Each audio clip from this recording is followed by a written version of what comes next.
बिस्मिल्लाहिर्रहमानिर्रहीम अस्सलाम वालेकुम। Welcome to our YouTube channel. दोस्तों, आई होप आप सब खैरियत से होंगे। इस वीडियो में हम बात करने वाले हैं most important lectures of mid term 2022, lecture 81 to 85।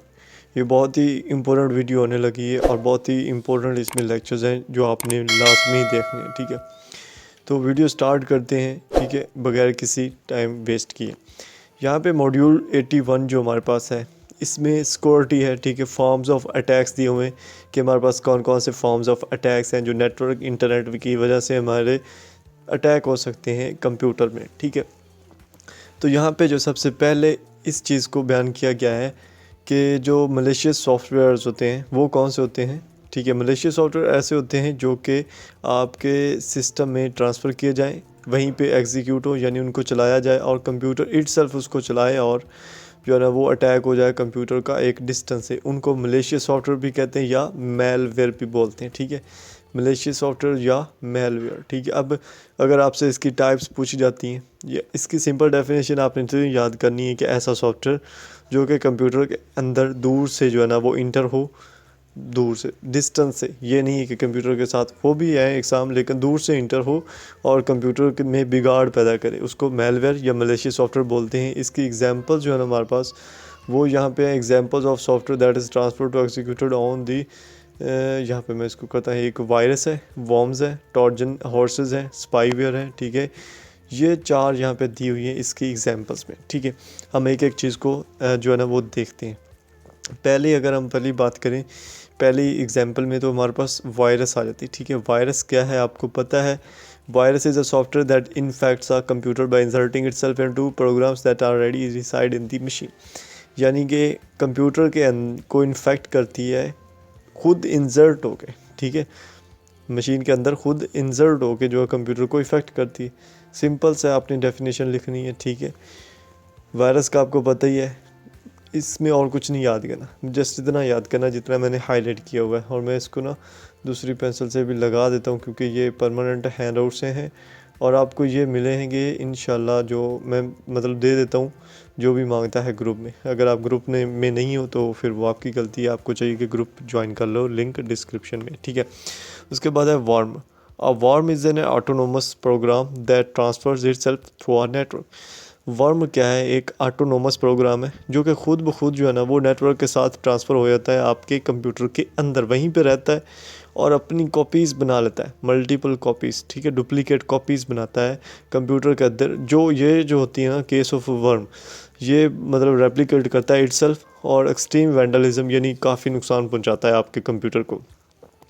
तो इसके ना बारे में एक चीज़ मैं आपको बता दूं कि ये जो है ना बहुत ही मतलब इम्पोर्टेंट MCQs इसमें ये है कि ऐसा कौन सा सॉफ्टवेयर है, यानी ऐसा कौन सी टाइप ऑफ वायरस है, टाइप ऑफ मेलवेयर सॉफ्टवेयर्स है जो कि नुकसान पहुंचाती है रेप्लिकेट होके।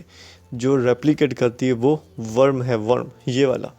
ठीक है, सिंपल इसका क्विज़ आता है कि ऐसा कौन सा चीज़ है जो रेप्लिकेट होती है कंप्यूटर के अंदर और अपनी कॉपीज़ बनाती है, वो वर्म है। ठीक है, ये इतना जितना मैंने बना दिया इतना आपने इसको करना है। ठीक है, उसके बाद ट्रोजन हॉर्स की बात कर लेते हैं।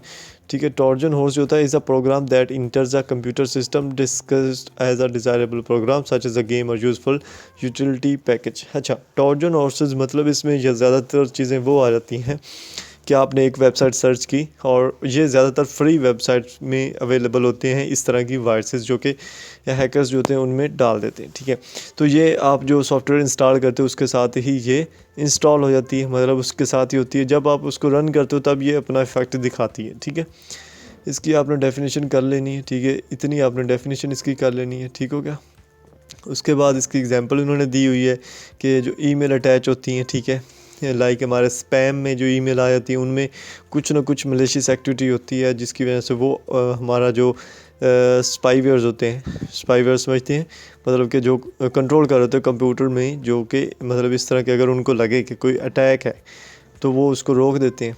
ठीक है। और उस तरह की जो रुकी हुई ईमेल्स होती हैं वो स्पैम में आती हैं, तो उसमें भी ट्रोजन हॉर्स का कमाल है, यानी उसमें कोई ना कोई मिसडीड ज़रूर होती है। तो इसकी आपने जस्ट जो है ना वो याद कर लेना है, इसकी डेफिनेशन पहली 2 लाइंस और फिर इसकी एक 2 एग्जांपल याद कर लेनी है, ठीक है। उसके बाद स्पाईवेयर या स्निफिंग सॉफ्टवेयर भी बोलते हैं इसको हम।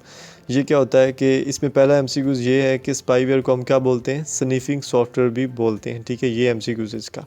उसके बाद है कि which is software that collects information about activities at the computer on which it resides, reports and information back to the instigator of the attack. Spyware जैसे कि नाम से ज़ाहिर कर रहा है, स्पाई यानी कि खुफिया तौर पे ये कंप्यूटर के अंदर बैठा रहता है, इंफॉर्मेशन कलेक्ट करता है, और जो पीछे बैठा है ना उसको कंट्रोल कर रहा है, उसको वो इन्फॉर्मेशन दे देता है। सिंपल काम करता है ये, ज़्यादा लेंथी इसका काम नहीं है। सिंपल काम है कि आपके कंप्यूटर में हार्मफुल नहीं होता, लेकिन आपके कंप्यूटर की जो इन्फॉर्मेशन होती है वो निकाल के जो इसका बेसिक, जो इसका मतलब उस्ताद होता है जिसका ये होता है, उसको दे देता है। इतना काम करता है, ठीक है। उसके बाद पुशिंग हमारे पास आता है, ठीक है। पुशिंग क्या है कि is a technique of obtaining information explicitly by simply asking for it. अच्छा, फिशिंग जो है ना, इसमें सिंपल ये है कि इसमें भी इंफॉर्मेशन निकाली जाती है, लेकिन आस्क करके यानी पूछ के। ये मतलब ऐसा होता है कि आपके फ्री वाली वेबसाइट, जैसे मैंने आपको एग्जांपल दी, ये ज़्यादा वायरस आते ही फ्री वाली वेबसाइट से है, ये मैं आपको बता दूँ, ठीक है। तो ये आप यहाँ पे उन्होंने बकायदा लिखा भी है कि phishing is often carried out via email and in this form it is little more than old con. तो ये ईमेल के ज़रिए भी आ जाती है, फ्री सॉफ्टवेयर जो फ्री वेबसाइट्स होती हैं उनके ज़रिए भी आ जाती है, और ये मतलब आस्क करती है, आस्किंग फॉर इट, ठीक है। इसकी भी जो है ना, कितना आपने इसको करना है मैं हाईलाइट कर देता हूँ। यहाँ से स्टार्ट करना है इसको, ठीक है, और यहाँ तक एक करना है, ठीक है। और उसके बाद ये इसकी एग्जांपल आ जाएगी कि फिशिंग कहाँ से इंटर होती है, किसके ज़रिए कैरी आउट होती है, तो इसका जो है वो ईमेल आ जाएगा, ठीक है।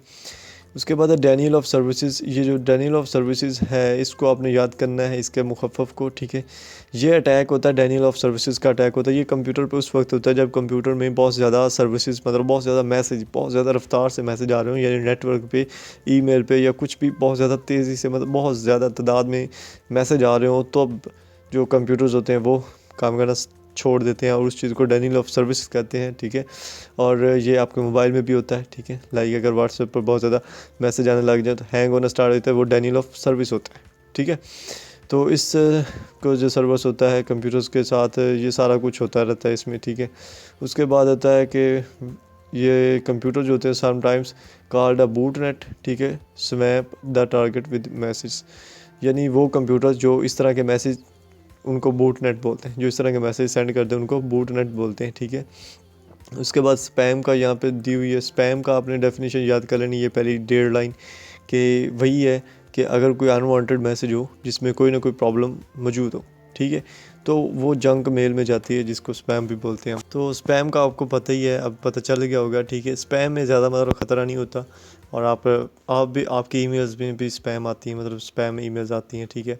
तो इसका इतना इशू नहीं होता, ठीक है। उसके बाद हमारे पास आ जाता है प्रोटेक्शन एंड क्यूज़, यानी ये हमारे पास टाइप्स थी, 4 टाइप्स हमने देखे। अब इनकी जो प्रोटेक्शन और क्यूज़ है वो कौन सी है, तो एक होता है फायरवॉल। जैसे हम क्विज़ ओपन करना चाहें तो वो कहते हैं कि फायरवॉल मस्ट इंस्टॉल होनी चाहिए आपके पीसी में, मोबाइल में नहीं इशू बनता, पीसी में कहते हैं कि करनी चाहिए। तो वो फायरवॉल क्या होती है, नाम से ज़ाहिर करता है फायरवॉल, मतलब कि वो हर चीज़ को हटा देता है, किसी भी एक्टिविटी को, किसी भी ट्रैफिक को पास आउट नहीं होने देता नेटवर्क में।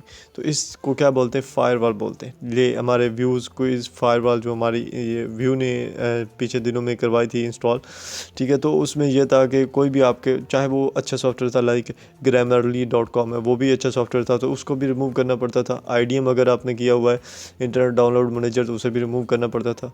तो वो ये फायरवॉल का काम जो है, ये मतलब ये उस चीज़ को बचाती है, ठीक है। Masquerading as a party other than one's is self is known as spoofing, ठीक है। ये स्पूफिंग की आपने कर लेना है, यानी किसी दूसरी पार्टी के बगैर खुद ही जो है ना वो मिसकॉर्डिंग करना है, उसको क्या बोलते हैं, स्पूफिंग बोलते हैं। सिंपल, ये एक छोटा सा MCQ है जिसको आपने याद करना है, ठीक है। उसके बाद स्पैम फ़िल्टर्स होते हैं। अब जो हमारे पास स्पैम ईमेल्स आती हैं, ठीक है, उनके लिए स्पैम फ़िल्टर्स होते हैं जो कि फायरवॉल्स ने डिज़ाइन किए होते हैं, ठीक है। और ये अनवांटेड ईमेल्स को जो है ना वो बचाने के लिए इस्तेमाल होते हैं। सिंपल आपने ये याद रखना है स्पैम फ़िल्टर्स का अनवांटेड ईमेल्स को ब्लॉक करने के लिए फायरवॉल्स ने डिज़ाइन किए होते हैं स्पैम फ़िल्टर्स। ठीक है, नाम से ज़ाहिर कर रहा है स्पैम मतलब अनवांटेड ईमेल्स, फ़िल्टर करना मतलब उनको ब्लॉक करना। उसके बाद प्रॉक्सी सर्वर आया था। ठीक है, another preventing tool that has the filtering connotation is the proxy server. A proxy server is a software unit that acts as an intermediate between a client and a server with the goal of shielding the client from the adverse actions of the server. अब proxy server का यहाँ पे ये किरदार है कि जी ऐसा software unit है जो एक्ट करता है इंटरमीडिएरी क्लाइंट के तौर पर, और क्लाइंट और सर्वर के दरमियान एक्ट करता है, और इसका सिर्फ गोल ये होता है कि अगर सर्वर में कोई एडवर्स एक्शन होता है तो उससे क्लाइंट जो है ना वो महफूज रहे। ठीक है, सिंपल आप ये भी कह सकते हो कि यहाँ पे अगर आप इसके लफ्ज़ को देखो ना, प्रॉक्सी सर्वर के सर्वर से बचाना। ठीक है, क्लाइंट को सर्वर से बचाता है अगर कोई एडवर्स एक्शन जो है वो हो जाए। ठीक है, इसको प्रॉक्सी सर्वर बोलते हैं।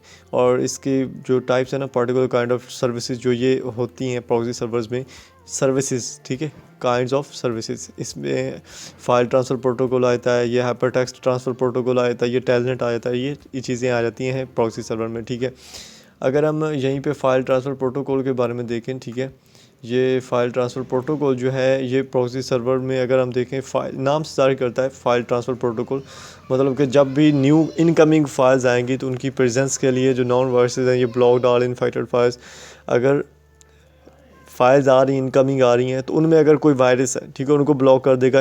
अगर कोई इन्फेक्टेड फाइल्स हैं उनको इजाज़त नहीं देगा। इसको फ़ाइल ट्रांसफ़र प्रॉक्सी सर्वर बोलते हैं। सिंपल चीज़ें हैं, मतलब कि अगर फ़ाइल ट्रांसफ़र है तो वो फाइल्स अगर जिसमें वायरस होगी उसको इजाज़त नहीं देगा। ठीक है, उसके बाद एडिटिंग सॉफ्टवेयर की बारी है। ठीक है, एडिटिंग सॉफ्टवेयर क्या होता है? System administrator can detect a sudden increase in message traffic at various. ठीक है, अब एडिटिंग सॉफ्टवेयर में ये होता है कि एक जो एडमिनिस्ट्रेटर होता है पूरे आपके सिस्टम का, वो मॉनिटर कर रहा होता है आपकी सिस्टम्स की फायरवॉल्स की एक्टिविटीज़। आपके सिस्टम में मौजूद जितने भी इंडिविजुअल कंप्यूटर्स हैं, ये एडमिनिस्ट्रेटर में के अंडर काफ़ी सारे पीसीज कंप्यूटर्स आ जाते हैं। ठीक है, अगर तो उन पीसी या उन सिस्टम्स में से कोई भी सिस्टम में इरेगुलरिटी आ रही है, मैसेज ट्रैफिक जो है ना वो सडनली इंक्रीज़ हो रही है या कुछ भी मतलब लोकेशन के हिसाब से, ठीक है, और कुछ भी इरेगुलरिटीज़ आ रही है तो उसको डिटेक्ट करते हैं ऑडिटिंग सॉफ्टवेयर्स। ठीक है, ऑडिटिंग सॉफ्टवेयर्स, ये जितना मैंने हाईलाइट किया है यहाँ से लेके यहाँ तक आपने इसको याद करना है। ठीक है, उसके बाद अगर हम देखें एंटीवायरस सॉफ्टवेयर की, एंटीवायरस नाम से ज़ाहिर करता है कि एंटी वायरस, वायरस के अगेंस्ट काम करने वाला सॉफ्टवेयर। ठीक है, यहाँ पे उनकी डेफिनेशन दी हुई है बाकायदा कि which is use to detect remove the presence of non virus and other infections. Like ये क्या काम करते हैं? पहले डिटेक्ट करते हैं, दैन उसको वायरस को रिमूव कर देते हैं। इसको एंटीवायरस बोलते हैं। लाइक जो हम मोबाइल में यूज़ करते हैं या पीसी में इंस्टॉल करते हैं। ठीक है, सारा कुछ यही है। ठीक है, अपने लफ्ज़ों में लिखेंगे तो ज़्यादा बेटर है। ठीक है, उसके बाद है प्राइम एग्जांपल। यहाँ पे हमारे पास इंक्रिप्शन और डिक्रिप्शन के बारे में आता है। ठीक है, वो मैं बताता हूँ आपको। पहले प्राइम एग्जांपल जो सिक्योर वर्जन ऑफ HTTP होती है, हाइपर टेक्स्ट ट्रांसफ़र प्रोटोकॉल का जो सिक्योर वर्जन है वो आपने याद कर लेना। वो क्या है जनाब? हमारे पास HTTPS, यानी मतलब simple hyper text transfer protocol secure. ठीक है, which is used by most financial institutions to provide customers with secure internet access to other accounts. At the backbone of HTTPS is the protocol system known as a secure sockets layer. ठीक है, HTTP का जो secure version है वो है HTTPS, जो कि बहुत सारी बड़ी इंस्टीट्यूशंस जो हैं वो यूज़ करती हैं ताकि जो उनके कस्टमर्स हैं वो इंटरनेट की एक्सेस जो है ना वो इजीली और सिक्योरली तौर पे जो है ना वो यूज़ कर सके इंटरनेट को। ठीक है, अब जो HTTPS है उसकी जो बैकबोन है वो एक प्रोटोकॉल है जिसको नाम दिया गया है सिक्योर सॉकेट्स लेयर का, SSL, जिसका मुखफ़फ़ है, जिसको आपने याद करना है, सिक्योर सॉकेट्स लेयर। ठीक है, which was originally developed by Netscape. अब ये जो SSL है, सिक्योर सॉकेट्स लेयर, इसको डिवेल्प किसने किया था?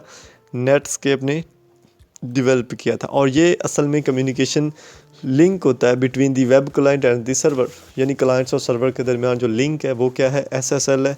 ठीक है, सिंपल ये चीज़ें हैं। उसके बाद हमारे पास की आ जाती है, की वाला।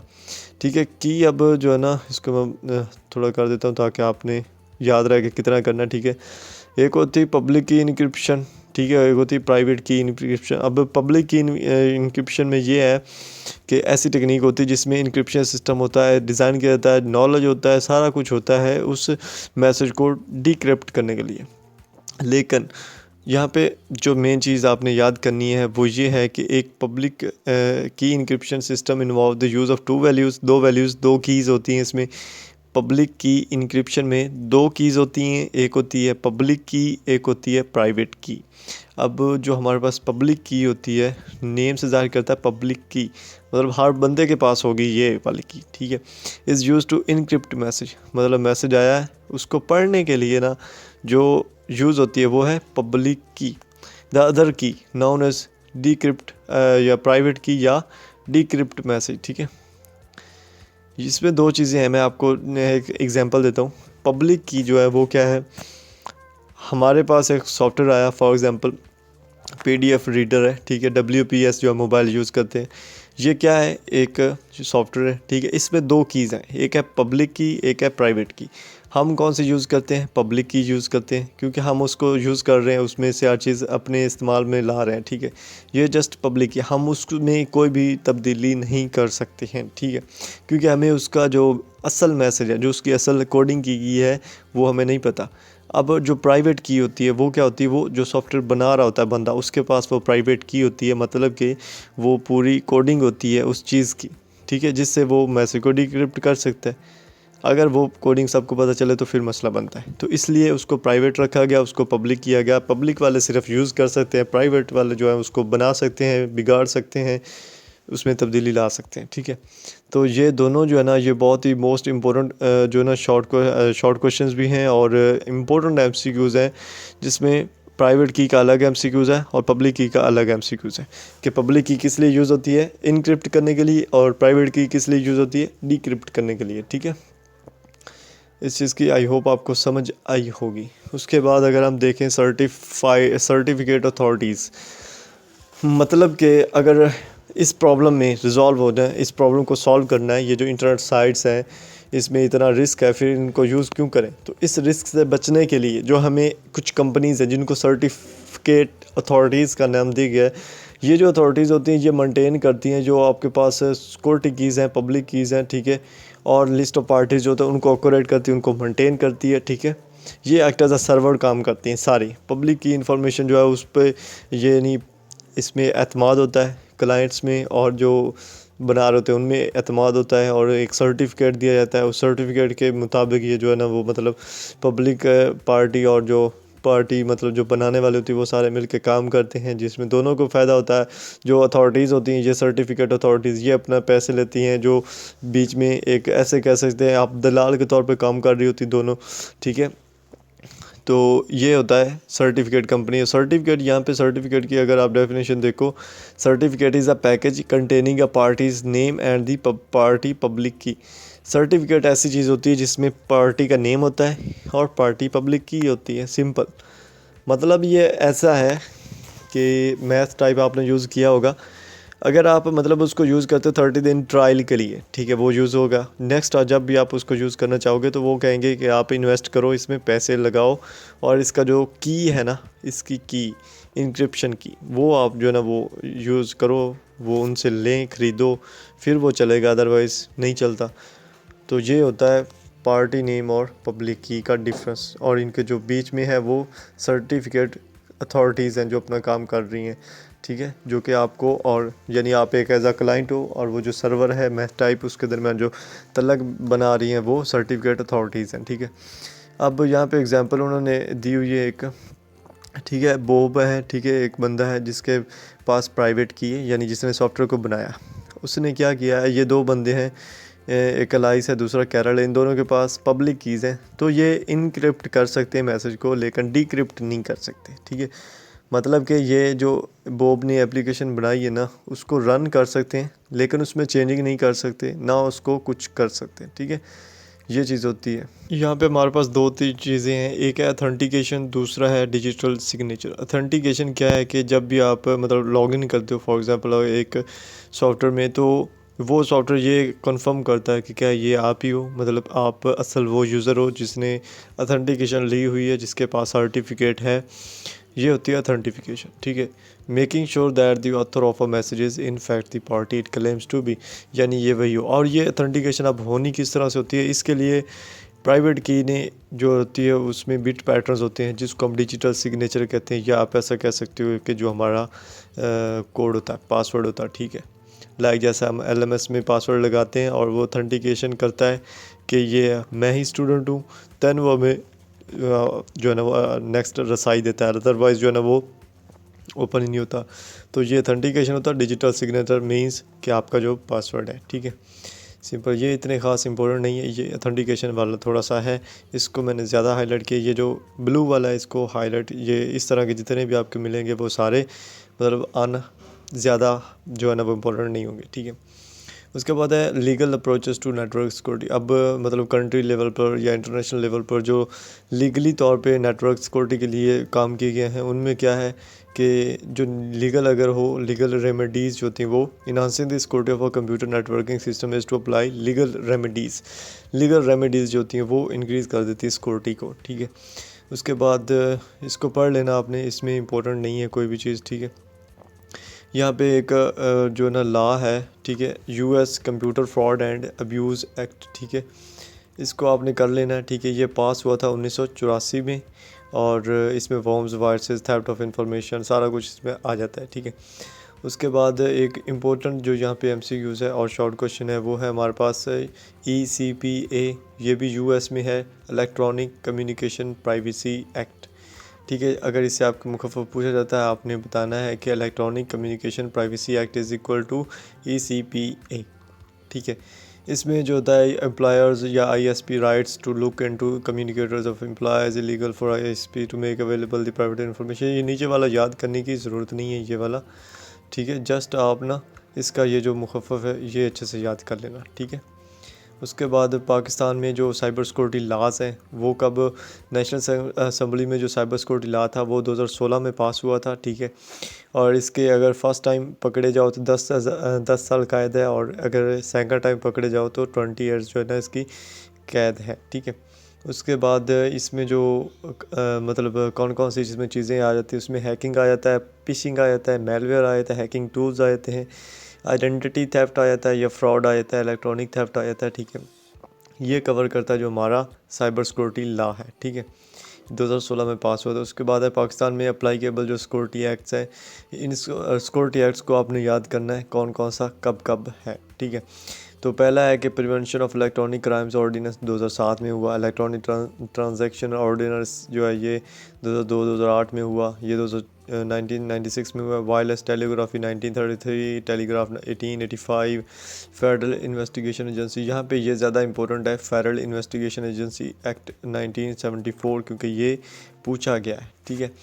उसके बाद payment and electronic fund transfer act 2017, ये भी पास हुआ है। तो ये सारे एक्ट हैं जो पाकिस्तान में पास हुए हैं। उसके बाद नेक्स्ट लेक्चर अगर देखें एन इनफॉर्मल व्यू, अगर एल्गोरिदम का हम इनफॉर्मल व्यू लें तो एल्गोरिदम होता क्या है कि set of steps that define how a task is perform. Algorithm means तरीका का कि किस तरह से एक काम को परफॉर्म करना है। Set of steps that define how a task is perform, ये इसकी डेफिनेशन है जो मैंने डबल में डाल दिए, ठीक है। इसको आपने लाजमी याद करना है, फुल अच्छे से याद करना है। ये MCQs भी आता है, शॉर्ट क्वेश्चंस भी आता है।